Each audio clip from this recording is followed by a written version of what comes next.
Hello, Julie Lewin here. I am a medical intuitive and I am the founder of Arakira, um, a healing modality that's accredited, and it is my absolute joy and pleasure to join you here today. Now, what I am going to be talking about is how to heal your holographic body and how that can impact on your physical body. Now, you might want to know a little bit about who I am, so I'll just like do 1 minute. 35 years ago, no, nearly 36 years ago, a clairvoyant said to me, if you keep going the way that you are, your marriage will fail, you will remarry quickly, that marriage will fail, you'll have very few happy moments in your life, you'll be very ill in your 30s and 40s and die at 53. So that's half an hour condensed into half a minute. He said, but you have a special gift of X-ray vision, and if you choose the alternate destiny, your marriage will survive, you'll overcome illnesses in your 30s and 40s, you'll have many happy moments in your life, and you will live into your 90s, and you'll be of great benefit to the world. So I am here today as a 60-year-old woman, so clearly I chose that alternate destiny. My marriage is 38 years in, and I have overcome many illnesses, including cancer twice. So I feel, I know this sounds really ridiculous, but back in the beginning of Louise Hay, I thought for me to be accepted or valued as a leader in the healing industry, I had to overcome cancer. And so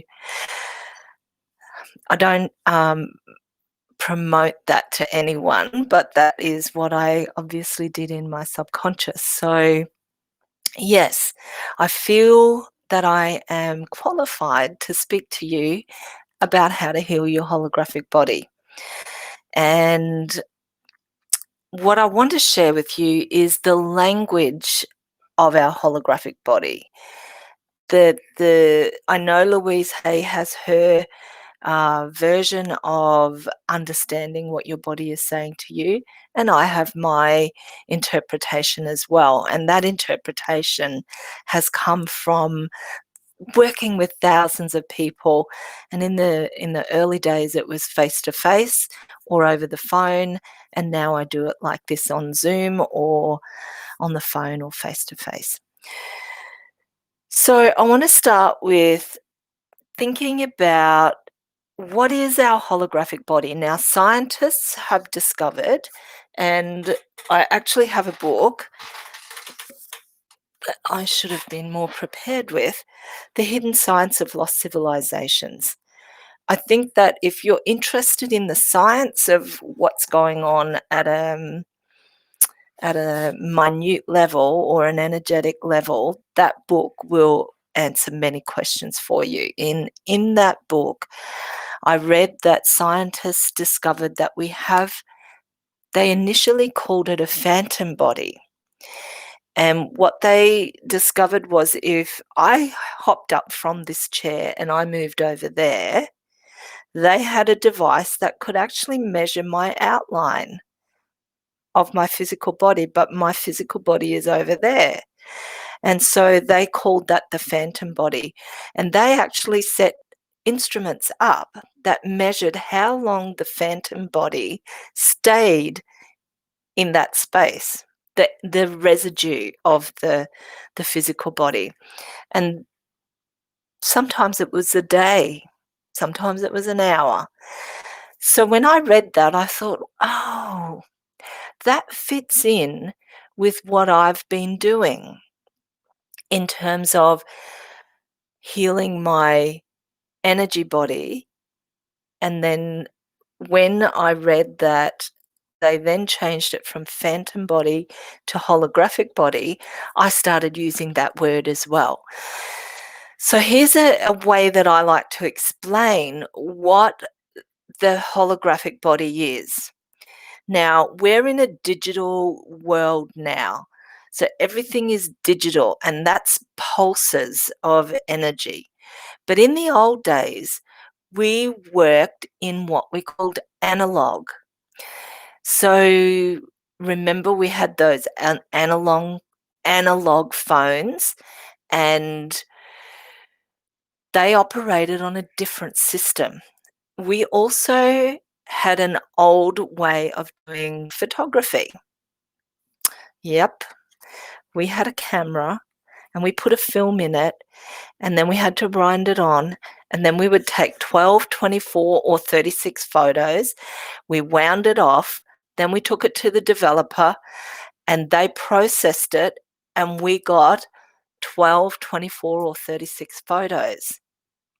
So we had a negative, which came off the film, and then they made that negative into a photograph. So if you've got your negative here and your photograph here, the photo cannot exist without the negative. It's different today in our digital realm, but if you can imagine the negative and the photo, they actually coexist. So if you imagine that our physical body is the photo and the negative is our holographic body. So if you look at it from that perspective, and yes, wow, that is really mind-blowing, then you'll have an understanding.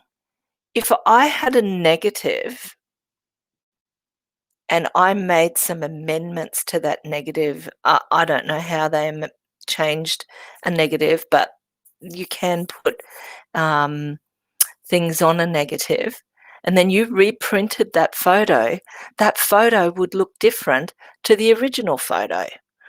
So understanding that we have this energy body or this holographic body, we can actually go in there and change it. And so that then has an impact on our physical body. Now, I don't know if you've seen this research either, that and I think it's related to Kirlian photography. So that was developed in Russia, I believe, but don't quote me on that. They do talk about Kirlian photography in this book as well. What happened was when they germinated a seed, now you know when a seed, it comes up as a shoot, and then it breaks into 2 leaves, and then it keeps growing and growing. When they did the Kirlian photography on that, guess what they saw? They saw the entire outline of the mature tree. So even as the seed and the embryo and the sapling, we have all the wisdom and the knowledge within us. So my mind went to, all right, so we have our physical body. Why can't we change our physical body with our mind? Work at that energy level, work at the negative of the photo level, and create change in our physical body. And that's been my life's work. 35 years I have been working on this. Now, how do we know what different parts of the body mean? So Louise Hay, as I said, has done an awesome job of that. And there's other people who've done interpretations as well. Mine has come from working intuitively with people and seeing the same pattern coming up over and over. So, for example, I'm presuming that you would like to know what some of the metaphysical or the holographic body language is, so that you can understand how to fix it. I call that the metaphysical body language. Yes, we do have the wisdom within. So, one of the most common areas that I see is the shoulders. Now, because I've been working with people for over 30 years and I know that pattern, if I see somebody with sore shoulders, I know immediately that this person takes responsibility for other people's stuff, and it's a burden, and it creates tension in there. So you can actually release the tension. I call it cellular tension. So you can release the cellular tension out of your body by giving your body a command. Just pop in there a message if you would like to know what that command is, because I am absolutely delighted to teach you. Now, by knowing the metaphysical body language, you then know where to look for the root cause. And then you can go into your holographic body where there are no rules, because we have rules in the physical realm. I can't stick my finger through my hand as much as I would like, as much as we are told by scientists that we're actually just a whole lot of millions and billions of cells that are not solid, that are moving. I still can't push my finger through my hand. And that's because they're all vibrating at the same level. Yes, please, for the shoulders, I will do that. So I also have worked out how to bridge the physical and the holographic. And write yes, please, if you would like me to share that as well. So why don't we do the shoulders? So for any of you watching this workshop, here's what I worked out. That often the cellular tension in our body is caused because we are making ourselves do something that we don't want to do. So I thought, what if I give my body permission to not do that? What would happen? So we kind of need to be a bit of a radical, revolutionary, and a rebel.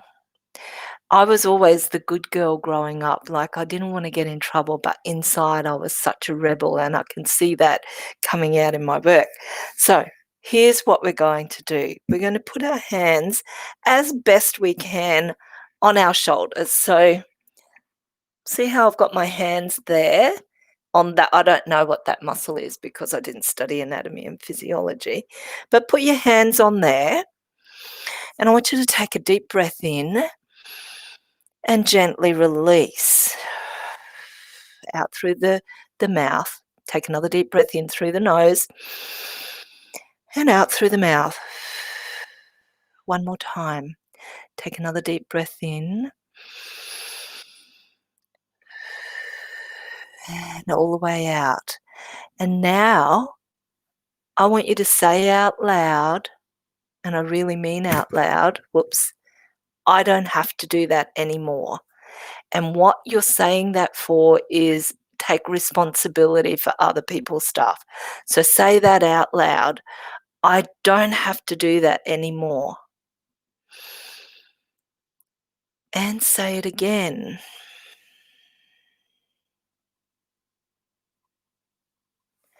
Now, you might be just saying, I don't have to do that anymore. I don't have to do that anymore. I'm going to say it twice. I don't have to do that anymore. Or I don't have to do that anymore. I don't have to do that anymore. It's almost like an epiphany comes through you. That's what you're looking for. So I'll get you to say it a third time or a fourth time, but I need you to feel a resonance and a truth moving through your body. So say it again and I will feel it. I could feel some of you, but do it again and really shout it at me because I feel you. Okay, say it on the out breath. Yes. Some of you have nailed it, and I know because I feel it in my solar plexus and I feel the goosebumps rush through my body. Now, you may wonder how I can feel you. It's because I trained myself to feel you. and I turn that on and off. Now, I want you to write over here if you can move your shoulders better now. Just move your shoulders. Do they feel looser? Do you feel freer? And just let me know in the comments. Now, this is just a little extra because your shoulders may still feel a little bit sore and you may feel like you can't let go of that responsibility. So here's what I need you to understand. You're not letting go of things that you are responsible for. So you need to be really clear about what is your responsibility that you don't want to do and what is actually not your responsibility. That's the key question to ask yourself. Because if something is your responsibility but you don't want to do it, this technique will not work for that. It's when you take on responsibility for other people's stuff. So a really good example of that is, you know, your teenage child has done something that's got them in trouble and you want to protect them from being in trouble. They might have been naughty at school and the school might want to suspend them or expel them, and you go, please don't do that. My son will be good. I'm not saying that you don't try and help your child, but the consequences of allowing other people to actually step up and find the hidden order in what's going on. And what that means is there's yin and yang in everything.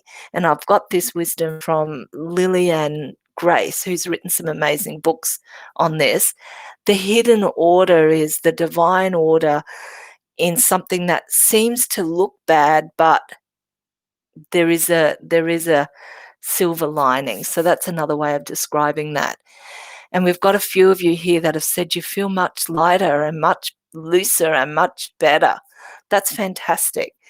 So this is getting back to the people that didn't feel that relief, really identify whether you can let that go because it really isn't your responsibility, and then find a safe space inside. Now, I asked one client and she said, my safe place is at the soles of my feet. It doesn't have to be your heart or your womb or your brain. It can be in any part of your body where you feel safe. Yeah? And then you take a breath in, and then on the out breath, really mean what you're saying, and the shift will happen. I had a man who said he'd paid $20,000 to innumerable practitioners over a period of 10 years to get rid of a pain in his shoulder. I taught him this at a conference in the afternoon breakout area, and it was like we had a bubble around us, and he said those words and he really meant it, and the pain left his body. He felt it come down his arm and out his hand. So do not underestimate the power of this. It is phenomenal. Now, okay, so I hope I've explained that well enough and that you've got the benefit of that. So that's one of the ways that you can impact your holographic body, because what you've been talking to is your holographic body, your energy body. And you've put your hands, yes, on your physical body, but you've actually spoken to your holographic body, because that's where there are no rules. There's no gravity, there's no solid physical barriers. There's no rules in that space. So we can do whatever we want. And then it has that direct impact on our physical body. Now, I promised that I would share with you how to bridge the gap between the physical or the photograph and the holographic or the negative. There is a bridge. So now I'm not sure if you have a journal. When I do my workshops, I tune into who's there. And so I can't prepare notes for you because I don't know what I'm going to say. But if you have a journal, I would recommend that you write this down.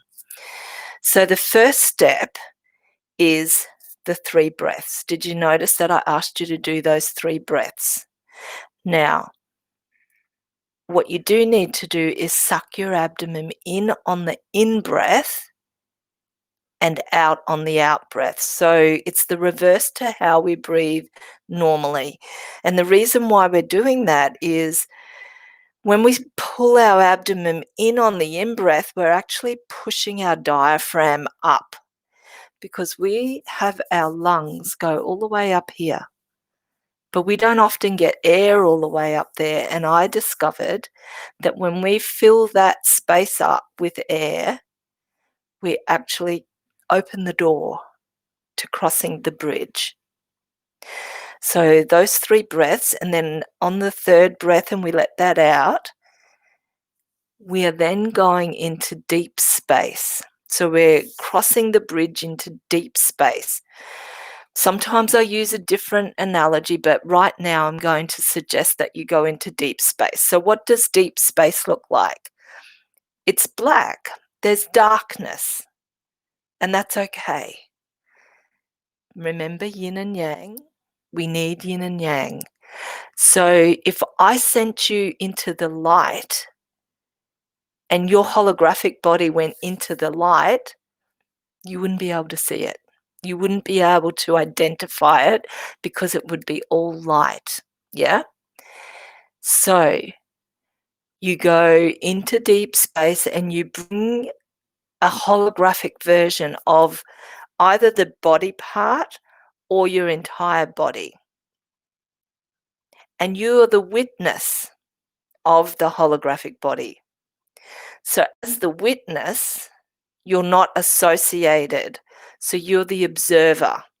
So you're observing your holographic body from over here. And there's no particular point of reference that you're looking for. You are just the witness of the dark, deep space and your holographic body suspended in deep space. And then what you can do, like Google Earth, remember, if you went to Google Earth, it would zoom in like this to the address of a house that you wanted to look at. But it's zooming in from the satellite in space, zooming into that space. So you can actually zoom in with your consciousness into a part of your body that you want to work on, which is pretty amazing.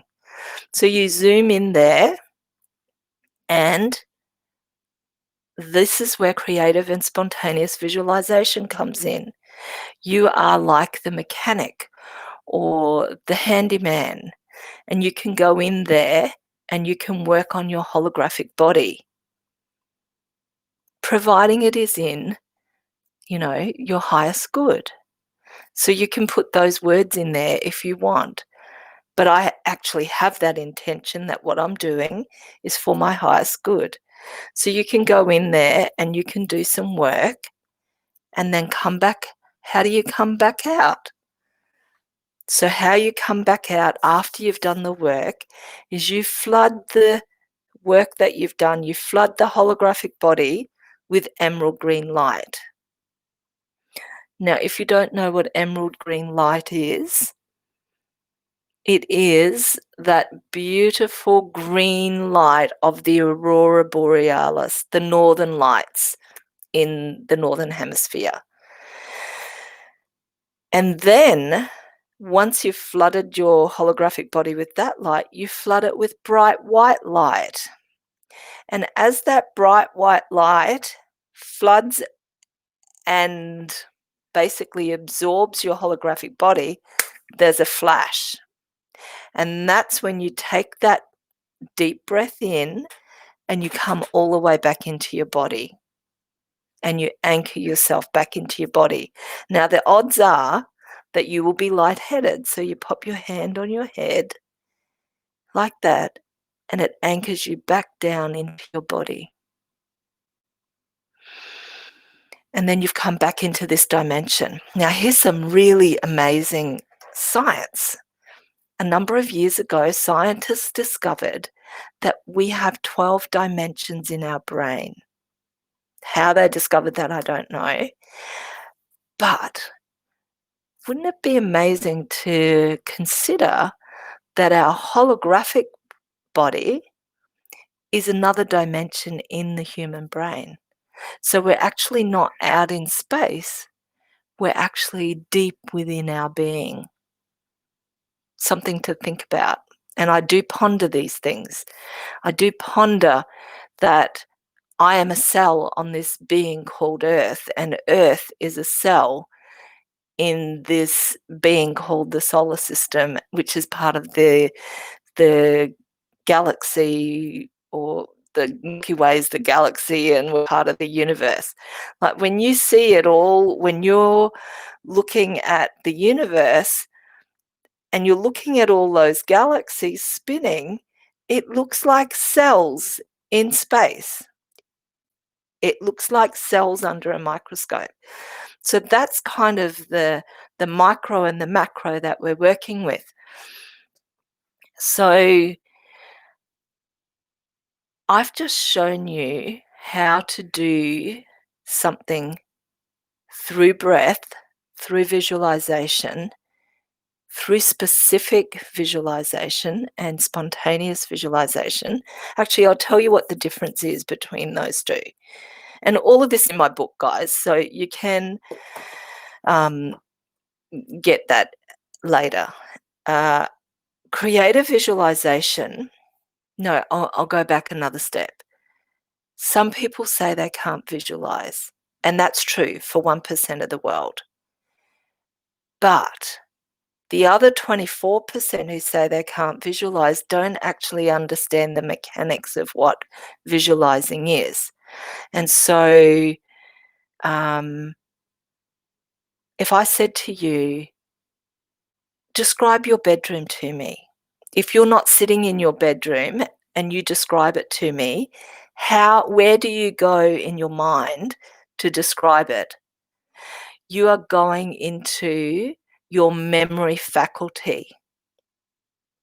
So that memory faculty is the same faculty that we're using to get into working with our holographic body. Does that make sense? It's the same faculty. Now, whether you feel your bedroom, whether you see your bedroom, whether you hear your bedroom, you might have different language around that.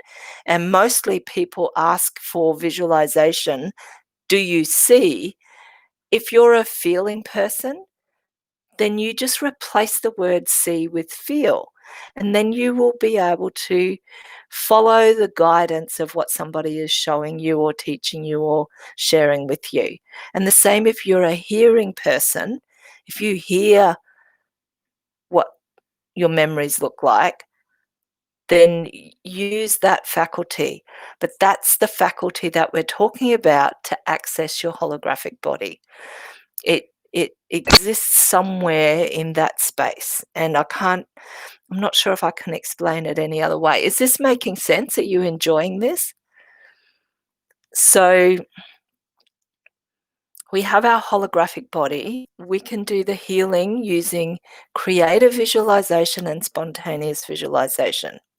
Creative visualization is where you create what the imagery or the feeling looks or feels like.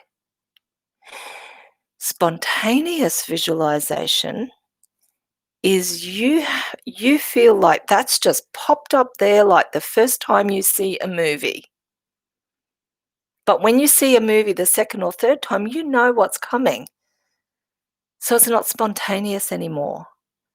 It's not even creative because you're not creating anything. That's memory. So there's those three things. There's memory, spontaneous, and creative. So let's say, for example, I asked you to describe a memory of your bedroom, and you went blah, blah, blah, blah, blah. And I said, that's amazing. That's a beautiful bedroom. What if I asked you to add something to that memory? Like putting a beautiful bunch of red roses on the bed in its plastic, but on the bed. Could you add that memory of what a bunch of red roses look like? Add that to your memory of your bedroom. So you're actually adding two memories. That's creative visualization. Now, when you work on your holographic body, you can be going in there and you might not ever have seen what that looks like before. But let's say I take you in, and I bet there's going to be someone listening to this who has, let's say I'm getting ovary, that there's maybe a cyst on the ovary. So we've done our 3 breaths, we've gone into space, we've zoomed into the ovary, and now you're in the womb, not the womb, the pelvis. You can see the ovary here, and just here, there's this cyst hanging off the ovary. Now, you may not have ever seen what a cyst looks like on an ovary, but you know that what you're seeing, it doesn't feel right, that there's the the ovary with this mass here. So what you could then do is go in using spontaneous, so that was spontaneous visualization. You've not ever seen that before. Then you can use creative visualization, and you could work on dissolving that cyst. You could work on transforming it. You might see it turn into a million butterflies and fly out and fly away. And when all the butterflies have flown away, there's there's just the there's just the ovary and the tubes left. That's spontaneous visualization. Oh, sorry, that's creative because you told that to happen. That's the difference. Sometimes you are morphing like you're in a dance where you're doing creative and spontaneous. And that is the dance of healing the holographic body. It's pretty magical. And you can go in there and you can affect change. Would you believe me if I said I have worked out how to heal damaged nerves through creative visualization? And I've had people that I've taught, and they've had numb areas on their body for 30 and 40 years. And I've said, can you just hold? Oh, I just remembered another part. If you can, you hold the part of your body that you want to work on in your holographic realm. So for example, if I have a numb finger here, then I would hold that like that. And so I actually had a client who came on retreat, and I said, have you got any scars? Because I heal the tension in scars as well. But she said, well, Julie, yes, I cut my finger here 40 years ago, and I can't bend my finger any further than that, and there's numbness. I said, okay, hold it. So she held it. She did the scar, the tension release, but she also did the healing of the nerve. Now, that would have taken 5 minutes. And guess what she did? I have photos. She then went like that. She hadn't done that for 40 years. She was a child. 40 years. I had another lady who hadn't felt around her knee surgery for 20 years. She did this technique and it healed, and she could feel her body. So it is possible to affect immediate healing in your physical body when you work in the holographic body. Now, what I've discovered is that you do need to sometimes use specific visualization. So we've got memory, we've got creative visualization, we have spontaneous visualization, and now I'm talking about specific visualization. The specific visualization are the templates that I've created over the last 35 years of working with people, where in the first instance, they happen spontaneously. I would have a client and they'd say, I have this problem. I'd put my hand on their body. I would see a movie rolling in my mind. And then they'd say, what are you doing to me? I'd say, well, what's happening? I'm watching a movie in my mind, and they're saying, well, it's moving around inside my body. And then they would say, oh, that feels so much better. So this is how my research has unfolded. And then I get another client a few months later with those same, I'm going to use the word specifications, the same sort of symptoms. And so I thought, what if I put my hand there and I did that same movie again? Would they get the same result? And yes, they did. So I've developed over, I don't know, 60, 70 of these. And sometimes they happen spontaneously. Sometimes I redo ones that have happened. So specific visualization is also important in being able to heal the holographic body to have an impact on the physical body. Now, I've taught people my specific visualization, and they've then changed it, and they didn't get the result. So that tells me that specific visualization is just as important as spontaneous, creative, and memory. So there's the 4 things that you're working with. If you're interested in this, just let me know in learning more, because at the end I will tell you how you can do that. Oh my gosh, we've been going for 45 minutes. Okay, so what I'm going to ask you, does anyone have something specific that we can hot seat that you would like me to do the process with you? So the first person who writes something in there and says, Julie, can you hot seat this particular situation or problem? Then I will show you how I work. And that will give you an insight into how I do this.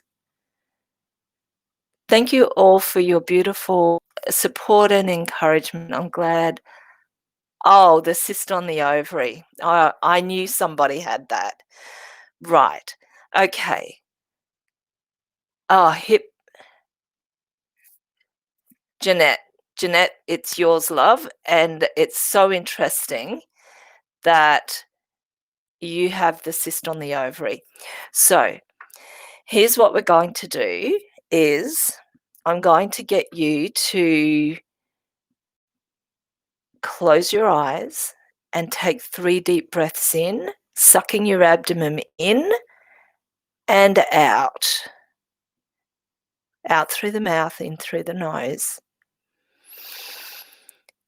So you're probably up to number 2, and then up to number 3, and gently release. So now, Jeanette, what I would like you to do is I want you to imagine that you are in deep space as the observer, and you're zooming in to your ovary.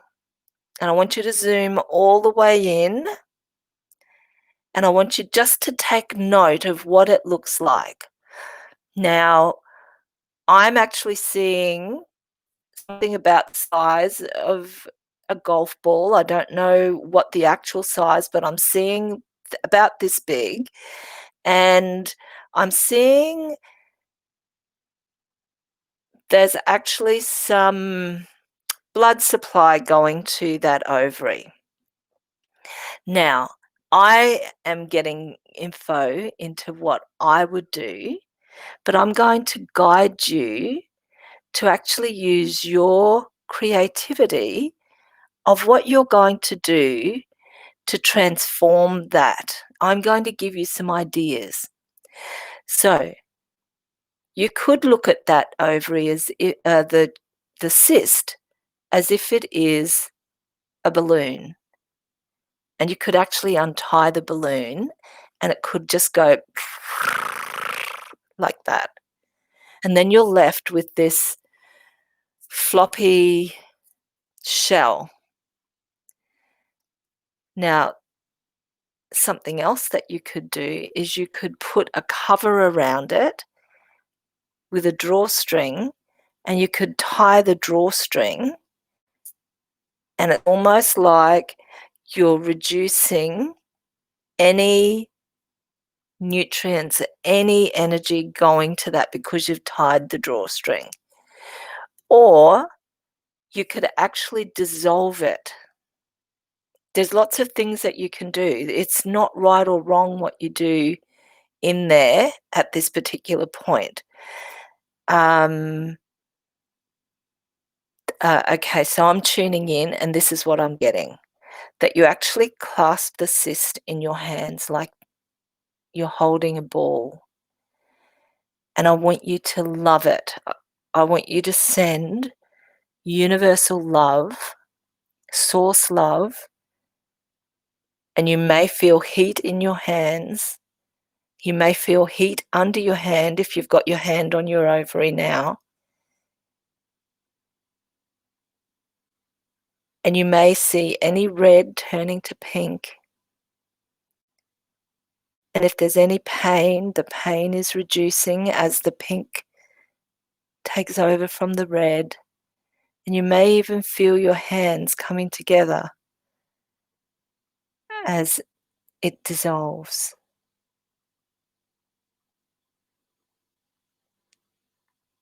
Now, that's just an example of what you could do. I want you to flood what that vision looks like with emerald green light. And it's like intense emerald green light, and I'm going to tell you about that in a moment. And then I want you to flood it with bright white light all the way through the vision, and then there's this flash of light. Take a deep breath in and gently release and come all the way back into your body.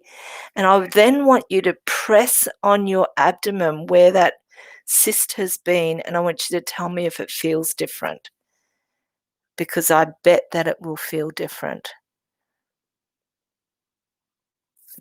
These processes are just amazing. So when you're all the way back, Jeanette, just let me know.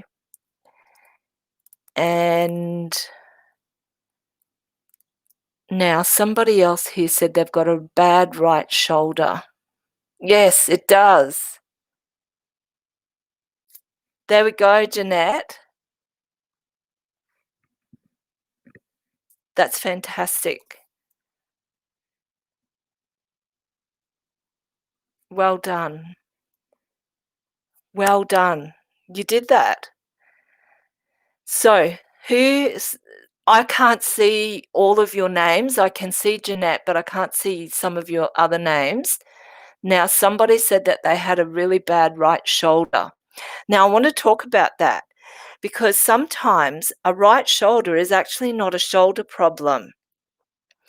A right shoulder that feels like a frozen right shoulder, here's what I want you to do. I want you to track down your arm down to about this muscle just here. And if that's really tender, now I'm going to stand up and I'll show you my arm. So it's about here. It's kind of where two muscles join.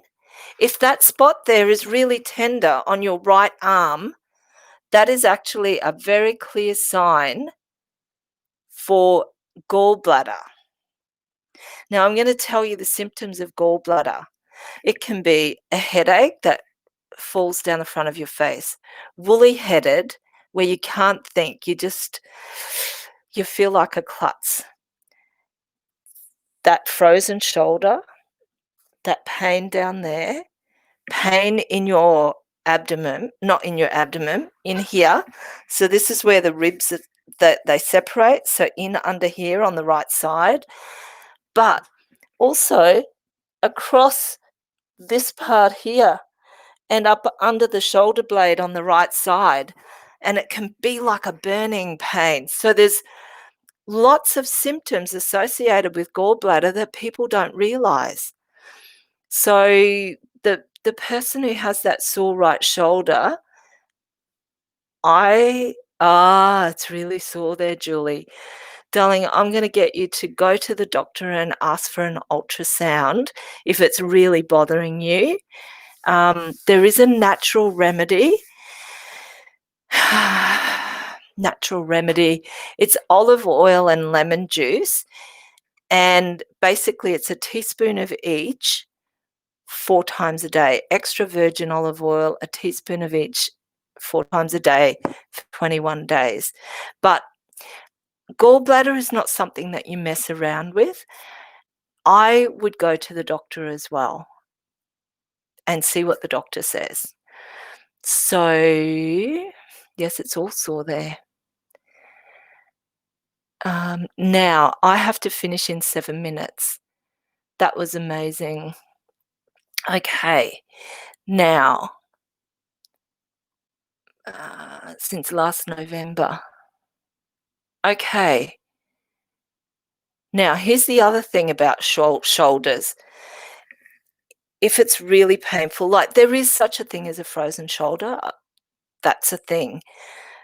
But if you've read the Medical Medium's book, I think it's called Medical Medium, in the first book, he talks about Epstein-Barr virus.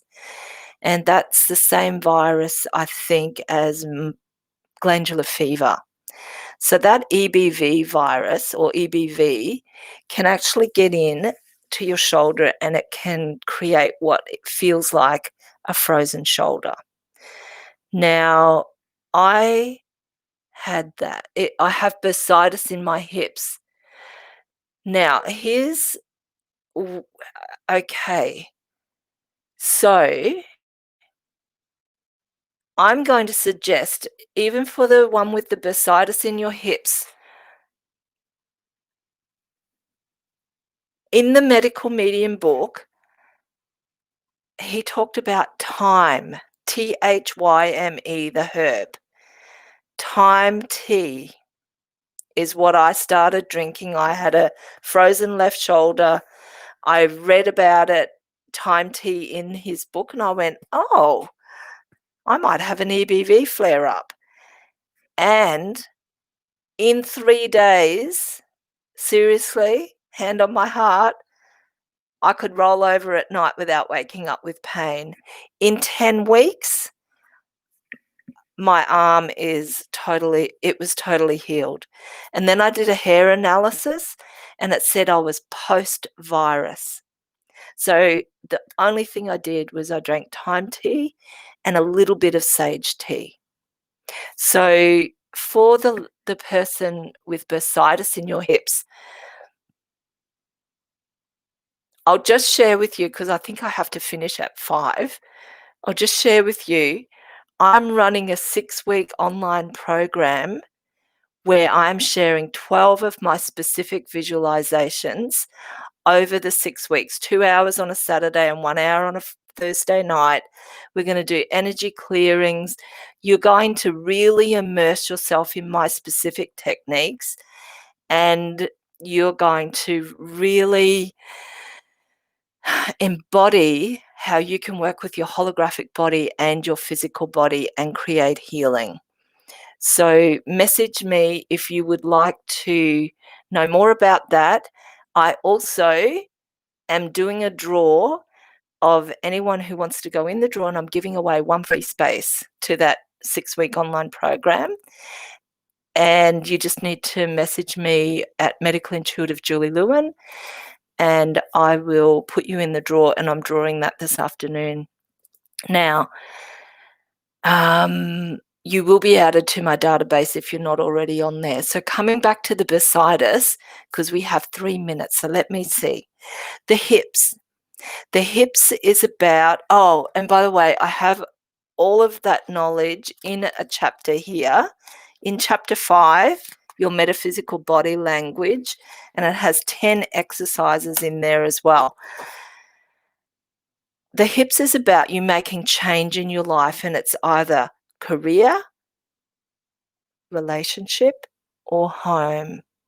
Now, that could be you're thinking of selling your house, you're thinking that you want to end your relationship, you're thinking that you want to change careers, or you've been forced to change careers. But it will mostly be one of those three. For something to be happening in the hips, that's what triggers it. Because remember, I talked about cellular tension? That gets in there and it just gets denser and denser and denser until we create things like bursitis. Now, I think that the time tea is going to be helpful for the bursitis. But the other thing is you can put your hands on your hips and you can say out loud, it's about having resistance to change. And it's about saying, it's about letting that resistance go. It's about being flexible or adaptable. And you can say, I can do that. Or you can say about the resistance, I don't have to do that anymore. But the hips is definitely about your thinking of it, or you're at the early stages of that change. Does that resonate with you? Oh, thank you. This will be a wonderful experience. So, I'm really about being an on-time person, especially when I'm working, and we are at 1 minute to go. So if anyone has any last-minute question that I can answer, then I will wrap up to honor everybody's time. Thank you so much for coming and joining me and allowing me to play with my very, very favorite subject. Oh, yes, it's career. Now, thank you so much, Jeanette. Um, I do private consultations at the moment, so if there's anything that you think that I can help you with, just go to my website, julielewin.com. It's running along the bottom there, and send me a message, and let's have a quick chat, and if I feel that I can help you, I will let you know, and if I think that I can't, I will tell you that as well, and I will refer you to somebody else. So I only work with people who totally I feel I can help and who I resonate with. And thank you all so much for coming and joining me. And we are done. And you are very welcome. It's been an absolute honor. So you have a great evening. And I look forward to hearing from you if you feel that that's what you want to do. I'll see you now.